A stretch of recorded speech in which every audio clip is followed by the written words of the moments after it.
അതിലെ നേതാക്കന്മാരെ പിണറായിയുടെ കൂടെ ഉണ്ടായിരുന്നുള്ളൂ.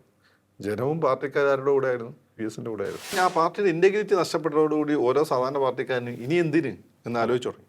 അപ്പോൾ ഇവർക്ക് വെച്ച് കൊടുക്കാൻ പറ്റിയ സംഭവം എന്ന് വെച്ചാൽ ഏറ്റവും അവസാനം മരിച്ച ഏറ്റവും വലിയ അവരുടെ ജനനായകൻ വി എസ് ആയിരുന്നു. വി എസിൻ്റെ ഓർമ്മകൾ പുതുക്കുക എന്നുള്ളതായിരുന്നു, വി എസിനെ ഉണർത്തിക്കൊണ്ടുവരിക എന്നുള്ളതായിരുന്നു. ഇനി വി എസും പിണറായി തമ്മിൽ തെറ്റാൻ എന്താണ് കാരണം? വി എസും പിണറായി തമ്മിൽ ആർക്കും സീറ്റ് കൊടുക്കാത്ത പ്രശ്നമൊന്നുമല്ല. പിണറായിയുടെ പോക്ക് ശരിയല്ല എന്ന് വി എസിന് തോന്നിയുണ്ട്. അതുകൊണ്ട് മലപ്പുറം സമയത്ത് ഗുരുദാസനെ സെക്രട്ടറി ആക്കാൻ വി എസ് തീരുമാനിക്കുന്നു. വി എസിൻ്റെ സംസ്ഥാന കമ്മിറ്റിയിൽ പ്രതിനിധികൾ ഭൂരിപക്ഷം ഉണ്ടാകുന്നു. പക്ഷേ പ്രതിനിധികൾ വോട്ട് ചെയ്തപ്പോൾ പിണറായിക്കായിരുന്നു ഭൂരിപക്ഷം. പി എസ് സിനെ ഇല്ലാതാക്കുക എന്നുള്ളത് ഇവിടെയുള്ള കോർപ്പറേറ്റുകളുടെ ആവശ്യമാണ്. അത് ഏറ്റെടുത്ത് നടപ്പിലാക്കി കൊടുക്കുകയായിരുന്നു.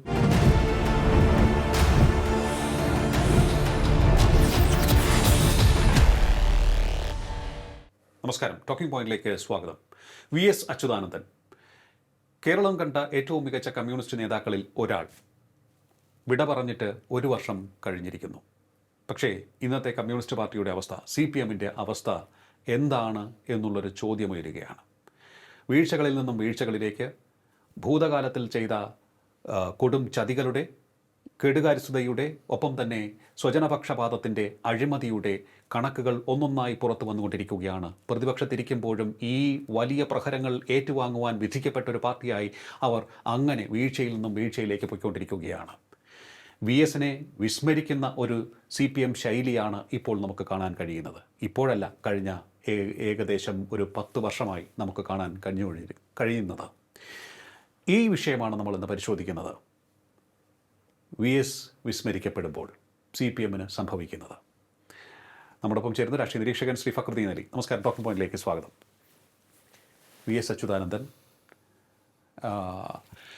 നമുക്ക് പറയാം ഒരു പോരാട്ടത്തിൻ്റെ പ്രതീകമായിരുന്നു. ഫൈറ്റിംഗ് സ്പിരിറ്റ്, അദ്ദേഹത്തിൻ്റെ ഫോക്കസ്, അദ്ദേഹത്തിൻ്റെ സമീപനം, നിലപാടുകൾ, വ്യക്തി താല്പര്യം ഒന്നുമായിരുന്നില്ല. ജനങ്ങളുടെ നന്മയും പാർട്ടിയുടെ ഐഡിയോളജിയും മുറുകെ പിടിച്ച് മുന്നോട്ട് പോകാൻ ശ്രമിച്ചൊരു നേതാവാണ് അദ്ദേഹം. അദ്ദേഹം ഇവിടെ പറഞ്ഞിട്ട് 1 വർഷം കഴിഞ്ഞിരിക്കുകയാണ്. ജനങ്ങൾക്ക് അദ്ദേഹത്തോടുള്ള സ്നേഹം അദ്ദേഹം ജീവിച്ചിരുന്നപ്പോൾ തന്നെ നമുക്ക് ബോധ്യമായതാണ്. വിലാപയാത്രയിൽ മാത്രം കണ്ട ഒരു സ്നേഹമായിരുന്നില്ല അത്.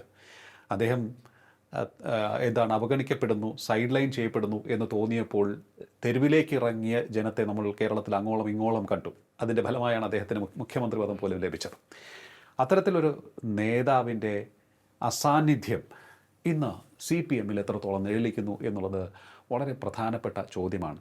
നമുക്കറിയാം, വി എസ് മാത്രമല്ല, അതിന് പുറകിലേക്ക് ചിന്തിക്കുമ്പോഴും പരിശോധിക്കുമ്പോഴും കാണാൻ സാധിക്കുന്ന ഒട്ടേറെ മുഖങ്ങൾ, ഒട്ടേറെ പ്രവർത്തകർ, ഒട്ടേറെ നിലപാടിൽ ഉറച്ചു നിന്ന പോരാട്ടങ്ങൾ, ഇവയെല്ലാം തന്നെ രൂപപ്പെടുത്തിയതാണ് കേരളത്തിലെ കമ്മ്യൂണിസ്റ്റ് പാർട്ടി പ്രസ്ഥാനം എന്ന് വേണമെങ്കിൽ പറയാം. എന്താണ് പറയാനുള്ളത്? അല്ല, വി എസിൻ്റെ അസാന്നിധ്യമല്ല സത്യത്തിൽ, വേറൊരു സാന്നിധ്യം ഇല്ലാതെ പോയതാ പ്രശ്നം. കാരണം മുമ്പാണെങ്കിൽ കൃഷ്ണപിള്ള മരിച്ചപ്പോൾ ഈ പ്രസ്ഥാനം തീർന്നിട്ടില്ല, AKG EMS മരിച്ചവൻ തീർന്നിട്ടില്ല, നാരായണൻ മരിച്ചവൻ തീർന്നിട്ടില്ല. വി എസ് മരിച്ചപ്പം പ്രസ്ഥാനം തീരില്ലായിരുന്നു. പക്ഷേ ഇവരൊക്കെ മരിച്ചപ്പം വി എസ് ഉണ്ടായിരുന്നു. വി എസിൻ്റെ അണ്ടറിൽ പിണറായി വിജയൻ ഉണ്ടായിരുന്നു. അണ്ടർലൈൻ ദ പോയിന്റ്, വി എസിൻ്റെ അണ്ടറിൽ പിണറായി വിജയൻ ഉണ്ടായിരുന്നു, ബേബി ഉണ്ടായിരുന്നു. ശരിക്കും പിണറായി ആണ് പാർട്ടിയിലെ ഒരു ബേബിനെക്കാട്ട് സീനിയർ എങ്കിൽ പോലും EMS-ൻ്റെ എല്ലാം തന്നെ ഒരു കണ്ണിലുണ്ടായിരുന്ന ഒരു പിന്തലമോക്കാരൻ ബേബിയായിരുന്നു. പക്ഷെ ബേബിയുടെ കഷ്ടകാലത്ത് ബേബി ആ രാജ്യസഭയിൽ പോയി കുറേ കാലം കിടന്നു. ഇവിടുത്തെ പാർട്ടി കൺട്രോൾ ഇല്ലാതെ പോയി. പിന്നെ അവിടുന്ന് കുറേ ആരോപണങ്ങളും വന്നു. ഈ ആരോപണങ്ങൾ ബോധവും ഉണ്ടാക്കിയാൽ പഠിച്ചോണ്ടാണ്, കാരണം അവരുടെ ഉള്ളിൽ നിന്ന് വന്ന ആരോപണങ്ങളാണ്. അപ്പോൾ ബേബി ഒരു സെക്കൻഡ് ഫീൽഡിൽ വായിക്കുന്ന ആളായിപ്പോയി. ശരിക്കും വി എസിന് ശേഷം വരേണ്ട ആൾ ബേബിയാണ്. അത് പണ്ട് പല കാരണങ്ങളുണ്ട്. ന്യൂനപക്ഷ വിഭാഗം, ലാറ്റിൻ വിഭാഗം, പിന്നെ ഈ കമ്മ്യൂണിസ്റ്റിന് വേണ്ട ബോധവും വിവരമൊക്കെ ഉള്ള ആളാണ്. മൾട്ടി ലിംഗ്വലാണ്, ഒരുപാട് ഭാഷകൾ, സ്പാനിഷൊക്കെ അറിയാൻ തോന്നുന്നു, ഒരുപാട് ഭാഷകൾ അറിയാൻ, കണക്ഷൻസ് ഉണ്ട്. ഇതൊക്കെ ഉള്ള ആളാണ്. ബേബി ആയിരുന്നു വരേണ്ടിയിരുന്നത്. ബേബി ആയിരുന്നെങ്കിൽ പാർട്ടിയുടെ അവസ്ഥ എങ്ങനെ ആവില്ലായിരുന്നു. അതിനിപ്പം പുസ്തകം കയ്യിലുള്ളവനെ മൊത്തം വെറുപ്പാണല്ലോ. കയ്യിൽ വടിവാളുണ്ടെങ്കിൽ അവനാണ് നേതാവ്. പുസ്തകം കയ്യിൽ, ഇപ്പം PJ ജയരാജനെ പറ്റിയ പ്രശ്നം അതാണ്. PJ ജയരാജൻ ഒരു കയ്യിൽ വടിവാളും മറ്റേ കയ്യിൽ പുസ്തകം ഉണ്ടായി, ദൂർഗേനെ കൊണ്ട് തന്നതിൻ്റെ കാര്യം. അതാണ് പ്രശ്നം. പുസ്തകം ഉണ്ടായിപ്പോയി. അതാണ് PJ ജയരാജനെ പറ്റിയ അബദ്ധം. അത്യാവശ്യം വിവരമുണ്ട്. അതാണ് പ്രശ്നം. അതിപ്പം പറ്റില്ല. പിണറായി ഏറ്റവും വലിയ പ്രശ്നം, പിണറായിനെക്കാട്ടും വിവരമുള്ള ഒരാളും പാർട്ടി ഉണ്ടാകാൻ പാടില്ല. ഇനി അല്ലെങ്കിൽ എന്തെങ്കിലും ഒരു നെഗറ്റീവ് വന്നിട്ട് കുടിക്കിടാൻ പറ്റണം. അല്ലാതെ ഫ്രീ ആയിട്ട് പിണറായിക്കാട്ടും വിവരം ഉണ്ടെന്ന നെഗറ്റീവ്സ് ഒന്നും ഇല്ലെങ്കിൽ പിണറായി സമ്മതിക്കില്ല. സമ്മതിക്കില്ല. അതാണ് അതിൻ്റെ ഒരു കാര്യം. അപ്പോൾ വി എസിനെ സംബന്ധിച്ച് പ്രോബ്ലം എന്ന് വെച്ചാൽ വി എസിന് ശേഷം ഈ പാർട്ടിയെ ആ രീതിയിൽ മുന്നോട്ട് കൊണ്ടുപോകാൻ ഒരാളുണ്ടായിരുന്നില്ല. ആ രീതിയിൽ മുന്നോട്ട് കൊണ്ടുപോകാൻ പറയുമ്പോൾ എനിക്ക് ആ രീതിയിൽ വി എസും അവരെ കൊണ്ടുപോകുന്ന രീതി എനിക്ക് താല്പര്യമൊന്നുമില്ല. കാരണം വി എസ് പ്രതിപക്ഷ നേതാവായിരിക്കും കേരളത്തിൽ ഏറ്റവും കൂടുതൽ ഹർത്താലും ബന്ധമുണ്ടായത്. അതൊക്കെ കാലഹരണപ്പെട്ട സമര രീതിയായിരുന്നു. പക്ഷെ അന്ന് അദ്ദേഹത്തിന്റെ സമരങ്ങൾ എല്ലാം ജനങ്ങൾക്ക് വേണ്ടിയായിരുന്നു. ജനകീയ പ്രശ്നങ്ങൾ ഏറ്റെടുക്കുന്നതിൽ ഏറ്റവും മിടുക്ക് കാണിച്ച നേതാവല്ലേ? ജനകീയ പ്രശ്നം ഏറ്റെടുത്തിട്ട് എന്ത് സംഭവിച്ചു? വല്ല ഫലം കണ്ടോ? പ്രധാനമായിട്ട് പറയുമ്പോൾ എല്ലാം പറയണമല്ലോ. ഈ ശ്രീപീഡനക്കാരെ കയ്യാമം വെച്ച് നടത്തിക്കാൻ പറ്റിയില്ല. കോടിയേരിയുടെ കയ്യിലായിരുന്നു ആഭ്യന്തരം, പിണറായിയാണ് മുഖ്യം. പക്ഷെ അന്ന് മുഖ്യമന്ത്രി അല്ല, പാർട്ടി സെക്രട്ടറി. അതുകൊണ്ട് ഇദ്ദേഹത്തെ ഒന്നും ചെയ്യാൻ സമ്മതിച്ചില്ല. വി എസ് എന്താണെന്ന് ചെയ്യേണ്ടിയിരുന്നത്? അങ്ങനെ വി എസ് രാജിവെച്ച് വന്നിട്ട് വി എസ് പറയുന്നത്, ഞാൻ മുഖ്യമന്ത്രി, ഞാൻ നിങ്ങൾക്ക് തന്ന വാഗ്ദാനങ്ങൾ പാലിക്കാൻ എന്നെ സമ്മതിക്കുന്നില്ല, അതുകൊണ്ട് ഞാൻ രാജിവെക്കുന്നു. ജനം ആരുടെ കൂടെ നിൽക്കും? പാർട്ടി ആരുടെ കൂടെ നിൽക്കും? എന്തേ വി എസ് ചെയ്യാതിരുന്നത്? അപ്പോൾ അത്തരത്തിൽ വി എസ് ഞാൻ അറിഞ്ഞിടത്തോളം പാർട്ടിക്ക് ഉള്ളിൽ നിന്ന് പൊരുതുക അതല്ല, അത് പാർട്ടിക്ക് ഉള്ളിൽ നിന്ന് ഒരു രണ്ട് കാരണങ്ങൾ. അത് ജോസഫ് സി മാത്യു തന്നെ പറയും. ഒന്ന്, ജോസഫ് സി മാത്യു പറയുന്ന കാര്യം വെച്ചാൽ അദ്ദേഹത്തിന് പുറത്ത് വരണം എപ്പോഴും അദ്ദേഹം ചിന്തിച്ചപ്പോൾ കുടുംബം എതിരൊന്നുമില്ല. കുടുംബം എന്ന് വെച്ചാൽ മോനായിരിക്കും. ഈ മോൻ അരുൺകുമാർ അത്ര തെരഞ്ഞെടുപ്പിൽ നിൽക്കുന്ന ഒരാളല്ലല്ലോ. പിന്നെ അദ്ദേഹത്തിൻ്റെ കുടുംബത്തിൽ വേറെ ആർക്കെതിരെ ഒരു ആരോപണം ഇല്ലായിരുന്നല്ലോ. പക്ഷെ അരുൺകുമാറിൻ്റെ കയ്യിൽ ആരോപണം ഉണ്ടായിരുന്നു. ഒന്നതായിരുന്നു. രണ്ട്, വി എസിന് മരിക്കുമ്പോൾ വി എസിന് ഉറപ്പില്ല. ഇ എം എസിനെ പോലെ തോന്നുന്നു. പണ്ട് ബി എസ് ഒക്കെ പാർട്ടിയിൽ നിന്ന് ഇറങ്ങി വന്ന സമയത്ത്, സി പി ഐ നിന്ന് ഇറങ്ങി വന്ന സമയത്ത് ഇ എം എസ് ഇറങ്ങി വന്നിട്ടില്ല. ഇ എം എസ് രണ്ട് സൈഡും നോക്കിയൊരു അവസാനം ഏത് ഭാഗത്താണ് ആളുകൾ കൂടുതൽ നോക്കിയാണ് ഇപ്പോൾ സി പി എമ്മിൽ വന്നു. കാരണം ബുദ്ധിജീവികൾ മൊത്തം സി പി ഐ ഇല്ല. അപ്പോൾ ഇ എം എസ് അവിടെ പോയിട്ട് കാര്യമല്ല. അപ്പോൾ ഇ എം എസ് എന്ത് ചെയ്യും? ഇവിടെ ബുദ്ധിജീവികളില്ല, നേരെ കൊണ്ടുവന്ന് ജോയിൻ ചെയ്തു. ഇവിടെ ഇപ്പോൾ എഴുവന്മാർ ദിയന്മാരേ ഉള്ളൂ. ചാടി വന്ന് ഇതിലേക്ക് ജോയിൻ ചെയ്തു. അതാണ് ഇ എം എസ് ചെയ്തത്. അതുപോലെ തന്നെ വി എസിനെ സംബന്ധിച്ചിടത്തോളം വി എസിന് വി എസിന് കോൺഫിഡൻസ് ഉണ്ടായിരുന്നില്ല എന്ന് തോന്നുന്നു. കാരണം ഈ പാർട്ടിയുടെ മൊത്തം സ്ട്രക്ചറിനെ പിണറായി പിടിച്ചു വെച്ചിരിക്കുകയാണ്. വി എസ് പുറത്ത് വന്നാൽ ജനം കൂടെ ഉണ്ടാവും, പക്ഷേ കെ കരുണാകരൻ്റെ അവസ്ഥ ആവുന്നുള്ള പേടിയുണ്ടാവും. ഇതെല്ലാം കൂടി കൊണ്ടാണ്. പക്ഷെ എനിക്ക് തോന്നുന്നു അന്ന് ആ രീതിയിൽ വി എസ് പുറത്ത് വന്നിട്ട് ഞാൻ നിങ്ങൾക്ക് വാഗ്ദാനങ്ങൾ നൽകി, പക്ഷെ എന്നെ അത് ചെയ്യാൻ സമ്മതിക്കുന്നത് അതോടുകൂടി തീർന്ന് പിണറായി. കാരണം ഈഴവർ ബ്ലോക്കായിട്ട് കൂടെ വരും. പിന്നെ ഈ പാർട്ടി ഇല്ലല്ലോ, അതല്ലപ്പോൾ കണ്ടുകൊണ്ടിരിക്കുന്നു. പക്ഷെ അന്ന് വി എസ് ഉണ്ടായിരുന്ന സമയത്ത് പാർട്ടി ചട്ടക്കൂട് കുറെ കൂടി സ്ട്രോങ് ആയിരുന്നില്ല. അല്ല, പാർട്ടി ചട്ടക്കൂട് പിണറായിൻ്റെ കയ്യിലായിരുന്നില്ലേ? അത് ബി എസ് പുറത്ത് വന്നാൽ ആരും ഒന്നും ചെയ്യില്ല. അന്നപ്പോൾ ഈ യെച്ചൂരിയും മറ്റവൻ വന്ന് കാലിൽ വീഴും. കാരണം അന്ന് പിണറായി പാർട്ടിയിൽ നിന്ന് പുറത്ത് പോയി കഴിഞ്ഞാൽ പിണറായിൻ്റെ കൂടെ കുറച്ച് ജില്ലാ സെക്രട്ടറിമാർ മാത്രമേ ഉണ്ടാവുള്ളൂ. ജനം ഇ എസിൻ്റെ കൂടെ ആയിരുന്നു. പിന്നെയാണ് ഈ 2016 ഇലക്ഷനും കഴിഞ്ഞ് അരുൺകുമാറിൻ്റെ കയ്യിൽ നിന്ന് മൂപ്പര് എനിക്ക് മിനറൽ വാട്ടർ വേണം, എനിക്ക് ക്യാബിനറ്റ് പദവി വേണമെന്നുള്ള കത്ത് യെച്ചൂരിയുടെ കൈ കൊടുത്തോട് കൂടിയിട്ടാണ് ജനം ബി എസ് അകന്നു തുടങ്ങിയത്. അല്ല, പാർട്ടിക്കാരകന്നു തുടങ്ങിയത്. അതിലെ നേതാക്കന്മാരെ പിണറായിയുടെ കൂടെ ഉണ്ടായിരുന്നുള്ളൂ. ജനവും പാർട്ടിക്കാരുടെ കൂടെ ആയിരുന്നു, ബി എസിൻ്റെ കൂടെ ആയിരുന്നു. അതെ. അപ്പോൾ ബി എസിന് അങ്ങനെ ഒരു സ്ട്രാറ്റജിക്കൽ മിസ്റ്റേക്ക് അവിടെ പറ്റിയിട്ടുണ്ട്. അപ്പോൾ ബി എസിന് ശേഷം എന്നാൽ ഈ പാർട്ടിയുടെ ഒരു കാര്യം എന്ന് വെച്ചാൽ ഇതിന് ഒരു തരത്തിലുള്ള അവരുടെ ഇൻറ്റഗ്രിറ്റി ഉണ്ടായിരുന്നു. അതുകൊണ്ട് അവരുടെ ഒരു നേതാവിനെതിരെ അഴിമതി ആരോപണമില്ല, സ്വജനപക്ഷപാതിത്വമില്ല, നെപ്പോട്ടിസം ഇല്ല. ഇതൊക്കെ കോൺഗ്രസിനുണ്ടായിരുന്നു. അപ്പോൾ ഇതൊന്നും ഇല്ലാത്ത ഒരു വ്യത്യസ്തമായ പാർട്ടി എന്നുള്ള ഇമേജ് ആയിരുന്നു. ആ ഒരു ഇമേജിനെ മുന്നോട്ട് കൊണ്ടുപോകാൻ പിണറായിക്ക് പറ്റിയിട്ടില്ല. പിണറായി കേരളത്തിനെ ഈ പാർട്ടീൻ്റെ കരാളഹസ്തങ്ങളിൽ നിന്ന് മോചിപ്പിച്ചു. അതായത് വികസന വിരോധം, കണ്ടത്തെ മൊത്തം കമ്മ്യൂണിസം വന്നുകൊണ്ട് നടക്കുക, ഇതിൽ നിന്ന് മോചിപ്പിച്ചു. പക്ഷേ ഇൻറ്റഗ്രിറ്റി നിലനിർത്തിയില്ല. ആ ഇൻറ്റഗ്രിറ്റി ഇല്ലാതില്ലെങ്കിൽ നിങ്ങൾ എന്ത് ചെയ്തിട്ടും ഒരു കാര്യമില്ല. അതാണ് പിണറായിക്ക് പറ്റിയത്. അപ്പോൾ ആദ്യമൊക്കെ ഞാൻ ഉൾപ്പെടെയുള്ള ആളുകൾ വിചാരിച്ചതെന്ന് വെച്ചാൽ ഇത് ഇങ്ങനെ കൊടുക്കാൻ വേണ്ടി നടത്തുന്ന കേസാണ്. പക്ഷേ ഇപ്പം ഓരോരോ കേസും അതിൻ്റെ രേഖകളും പാർട്ടിക്കാർക്ക് ഉത്തരം കിട്ടാതിരിക്കുമ്പോൾ നമുക്കറിയാം അങ്ങനെ ആയിരുന്നില്ല. കറക്റ്റ്. അതെ, പലപ്പോഴും പല ജനുവിൻ വിഷയങ്ങളിലും പലരും പറഞ്ഞ് ഞാൻ കേട്ടിട്ടുണ്ട്. ഈവൻ പ്രതിപക്ഷ നേതാവായിരുന്ന സമയത്ത് പോലും വി എസ് അച്യുതാനന്ദൻ്റെ കൈകൾ വളരെ ടൈറ്റായി കെട്ടിയൊരു സാഹചര്യം ഉണ്ടായിരുന്നു. അവിടെ ഇരിക്കല്ലേ, പിന്നെ നിങ്ങൾക്ക് ചെയ്യാൻ ആളുകൾ നിങ്ങളെ ഇന്ന് പ്രതീക്ഷിക്കാൻ പറ്റും, നിങ്ങൾക്ക് ചെയ്യാൻ പറ്റിയ പിന്നെ എന്തിനും നിങ്ങൾ അവിടെ ഇരിക്കണം. വി എസിനെ പോലുള്ള ഒരാൾ അവിടെ ഇരുന്നു എന്നുള്ളതാണ് വി എസിന് പറ്റി. അവസാനം വി എസിനോട് എന്ത് ചെയ്തു? നമ്മൾ മലയാളത്തിലൊരു ഒരു വാക്കുണ്ടല്ലോ, അതാക്കി കളഞ്ഞില്ല വി എസിനെ 2014 ഉണ്ടതാണ് എഴുന്നള്ളിച്ച് പ്രസംഗിച്ച അവസാനം. അതെ. പക്ഷേ വി എസ് അച്യുതാനന്ദൻ തൻ്റെ സഹപ്രവർത്തകരോട് സംസാരിക്കുന്നത്, 1-2 പേരോട് സംസാരിക്കുന്നത് ഓവർ ഹിയർ ചെയ്ത ഒരു ഉദ്യോഗസ്ഥൻ പറഞ്ഞത്, അവരെല്ലാം വി എസിനോട് പറഞ്ഞു, വി എസ് പുറത്തേക്ക് ഇറങ്ങണം, ജനങ്ങൾ അങ്ങയോടൊപ്പമുണ്ട് എന്ന് പറഞ്ഞു. പക്ഷേ അദ്ദേഹം അവരോട് തിരികെ പറഞ്ഞത്, ആ സമയത്ത് അത് തിരികെ പറഞ്ഞത്, നിങ്ങൾക്ക് ചങ്കൂറ്റമുണ്ടെങ്കിൽ, ആത്മാർത്ഥതയുണ്ടെങ്കിൽ പാർട്ടിക്കകത്ത് നിന്ന് പൊരുതണം, ഈ പാർട്ടിയെ തിരുത്തി മുന്നോട്ട് പോകണം, അതാണ് കഴിവ് എന്നാണ് തിരിച്ചു പറഞ്ഞതായി അദ്ദേഹം കേട്ടത്. നിങ്ങൾ എങ്ങനെ ഒരു കോർപ്പറേറ്റ് മാഫിയ, ഫാസിസ്റ്റ് സംവിധാനത്തിലേക്ക് കൊണ്ടുവന്ന ഒരു സംസ്ഥാന കമ്മിറ്റികൾ നിങ്ങൾ എന്തോന്ന് ഫൈറ്റ് ചെയ്യാനാ? അവിടെ നിങ്ങൾ നിങ്ങൾ ഉറങ്ങുകയാണെങ്കിലല്ലേ നിങ്ങളെ ഉണർത്താൻ പറ്റുള്ളൂ. നിങ്ങൾ ഉറക്കം നടിക്കുന്നവനെ ചവിട്ടി ഉണർത്താനേ പറ്റില്ല. അപ്പം BS അതിലും വലിയ കളി കളിക്കണം. ഏറ്റവും അതിലും വലിയ കോർപ്പറേറ്റ് മാഫിയനെ ഇതിലേക്ക് ഓപ്പൺ ചെയ്യണം, അതിലും വലിയ ഫാസിസ്റ്റുകളെ ഓപ്പൺ ചെയ്യണം, എന്നിട്ട് ചവിട്ടി ഉണർത്തണം. അതിന് BSന് ആ ഏജ് പറ്റുമായിരുന്നില്ല. അതാണ് അതിൻ്റെ കാര്യം.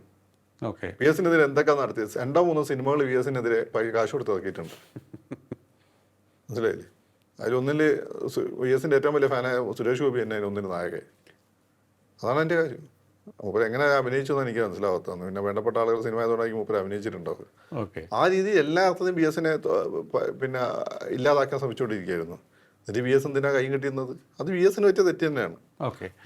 അപ്പം ഇപ്പോഴത്തെ പ്രശ്നം എന്താണെന്ന് വെച്ചാൽ ഈ പറഞ്ഞതുപോലെ BSന് ആ പാർട്ടിയുടെ ഇൻറ്റഗ്രിറ്റി നഷ്ടപ്പെട്ടതോടുകൂടി ഓരോ സാധാരണ പാർട്ടിക്കാരനും ഇനി എന്തിന് എന്ന് ആലോചിച്ച് തുടങ്ങി.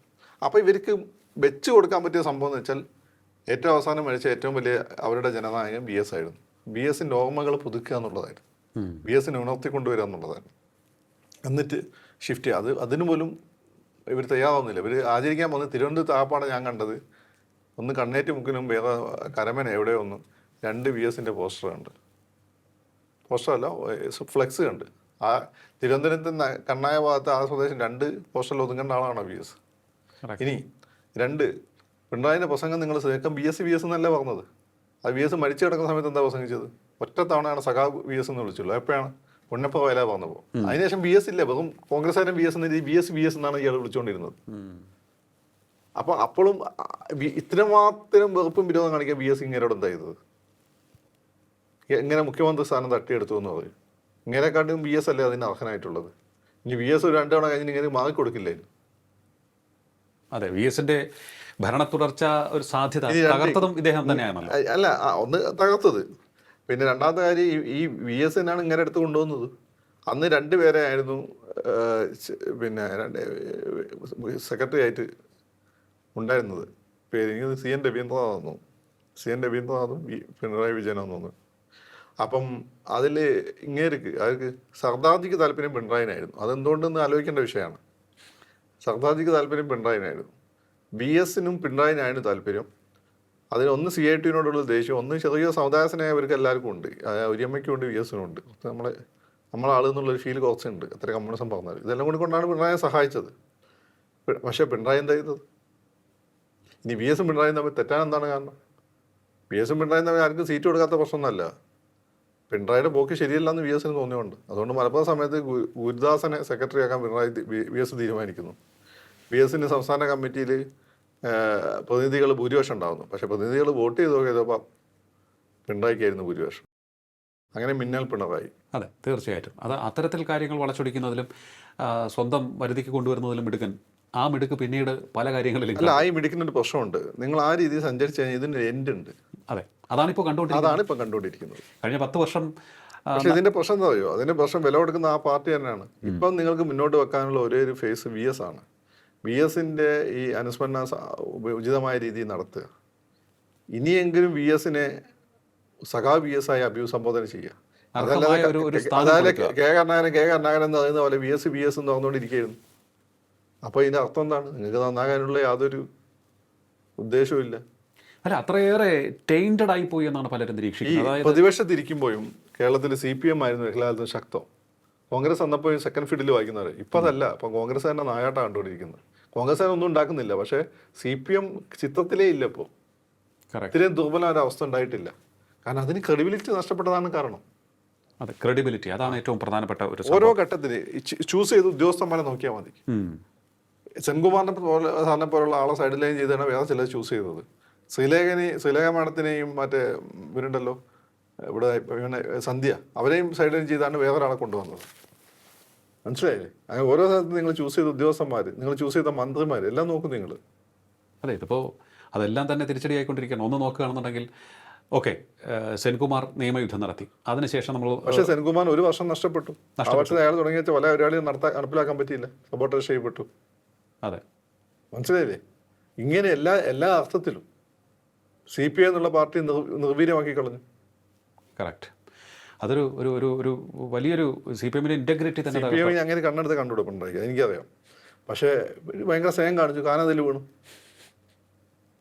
അല്ല, അത് വേറൊരു സംഭവം. ഇപ്പോൾ നമ്മൾ നോക്കുകയാണെന്നുണ്ടെങ്കിൽ ഈവൻ ഭരണം കഴിഞ്ഞതിന് ശേഷവും ഇത്തരത്തിലുള്ള എത്രയോ സംഭവങ്ങളാണ് പുറത്തു വന്നുകൊണ്ടിരിക്കുന്നത്. അതായത് പി എസ് സി നമ്മളെ ഞെട്ടിക്കുന്ന രീതിയിലുള്ള അല്ല ഇത് കണക്കെടുപ്പ് നടത്തി. ഞാൻ തുടർന്ന് വരണമെന്ന് ആഗ്രഹിച്ചതാണ്, നിങ്ങൾക്കറിയാലോ. കാരണം എന്താ വെച്ചാൽ കോൺഗ്രസ്സുകാർ കൊണ്ട് കൊളാക്കുന്നൊരു ഫീൽ എനിക്കുണ്ടായിരുന്നു. പക്ഷേ ഇതുവരെ അവർ കൊളാക്കില്ല എന്നത് നല്ല കാര്യം. പിന്നെ മൂന്നാം നാളെ വന്നിരുന്നുണ്ടല്ലോ, PSC പോയി കിട്ടിയായിരുന്നു. അല്ല, പി എസ് സി ഓൾറെഡി പോയെന്നേ. ഇതിപ്പോൾ PSC ചില കാര്യങ്ങൾ, ഉദാഹരണമായിട്ട് ഇന്റർവ്യൂ ഒക്കെ നടത്തുമ്പോൾ ചില ഇഷ്ടാനിഷ്ടങ്ങൾ ഒന്ന് രണ്ട് വാക്ക് കൂട്ടിക്കൊടുക്കുക, അതൊക്കെ സ്വാഭാവികം, മനുഷ്യനല്ലേ. അങ്ങനെ അല്ലാത്ത എക്സാമിനേഷൻ ഒരു സിവിൽ സർവീസ് മാത്രമാണ്, അത് എനിക്ക് തോന്നുന്നത്. അതർവൈസ് PSC പെർഫെക്റ്റ് ആണ്. പെർഫെക്റ്റ് ആയിരുന്നു. പക്ഷേ ഇപ്പോഴും വലിയ കുഴപ്പമൊന്നുമില്ല.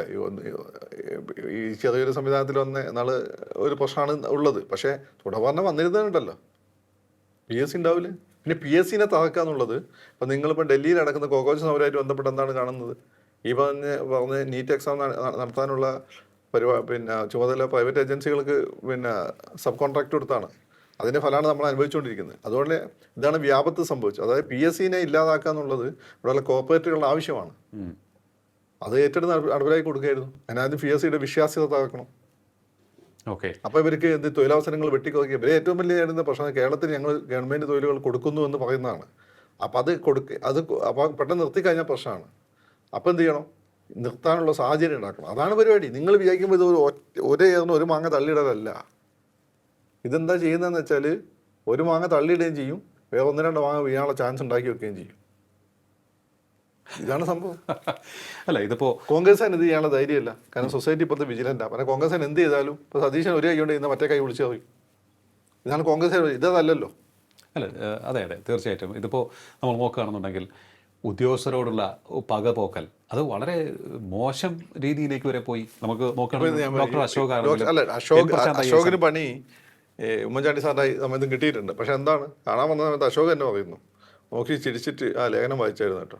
അപ്പം ഇങ്ങനെ പറയുന്നു, എന്നെ തട്ടി പുറത്താക്കി കൊട്ടയിലാക്കിയില്ല. അപ്പം പറഞ്ഞു ഇയാളൊരു കാര്യം ചെയ്യുക, അവിടെ പോയി അയാളെ ഒരു PS ഉണ്ട്, PSനെ കാണാം. അപ്പം PS പോയപ്പോൾ 2 പോസ്റ്റുണ്ട്. അപ്പോൾ അതിലൊരു പോസ്റ്റിലേക്ക് കൊടുത്തു. എന്നിട്ട് ചേച്ചി ജോയിൻ ചെയ്തപ്പം പറഞ്ഞത് ഇനി തൽക്കാലത്തെ കഥ എഴുതാൻ പോകേണ്ടത്. ഇതല്ല, മോഹം കൊടുക്കില്ലല്ലോ. ഇതാർക്ക്? ആരാണ് ഈ അശോക്? SFIക്കാരൻ. പഠിക്കുന്ന പിള്ളേരൊന്നും SFIയിൽ എന്ന് വെച്ചാൽ പഠിപ്പിസ്റ്റുകളായ സിവിൽ സർവീസ് ചെയ്യുന്ന പിള്ളേരൊന്നും SFIയിൽ ചേരാത്ത കാലത്ത് SFIയിൽ ചേർന്ന് യൂണിയൻ മെമ്പറൊക്കെ ആയിരുന്ന അശോകനോടാണ് ഈ പറഞ്ഞത്. മനസ്സിലായി? അതാണ് ഇതിൻ്റെ കാര്യം. വളർത്തി കൊണ്ടുവന്നത് പിന്നെ ആരാണ്? ഇപ്പം ഒരു ബന്ധമില്ലാത്ത എന്ത് പറഞ്ഞാലും ചെയ്തു കൊടുക്കുന്ന കുറേ ഓഫീസർമാരെ. അതിൽ KM എബ്രഹാം മാത്രമാണ് കഴിവുള്ള ആളുണ്ടായിരുന്നത്.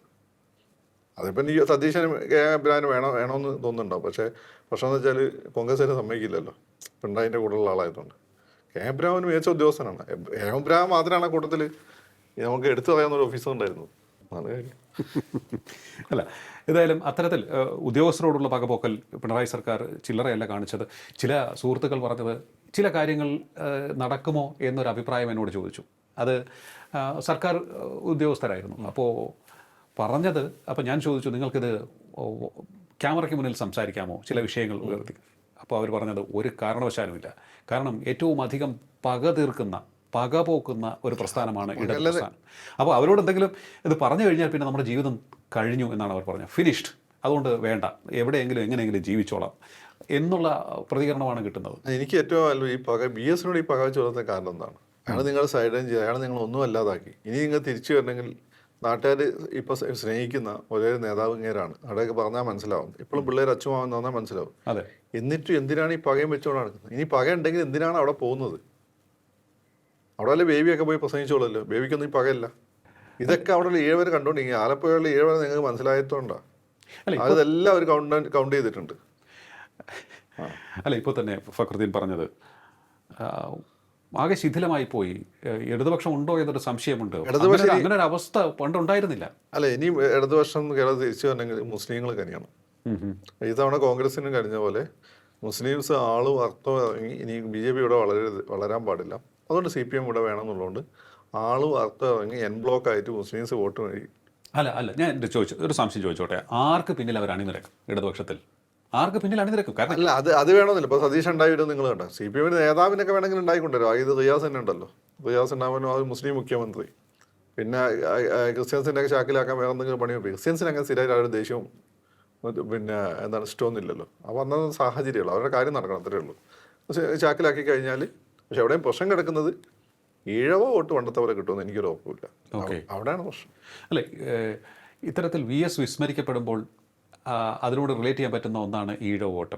ഈഴവ വോട്ട് തീർച്ചയായിട്ടും ഒരു പ്രധാനപ്പെട്ട ഘടകമാണ് കേരള രാഷ്ട്രീയത്തിൽ.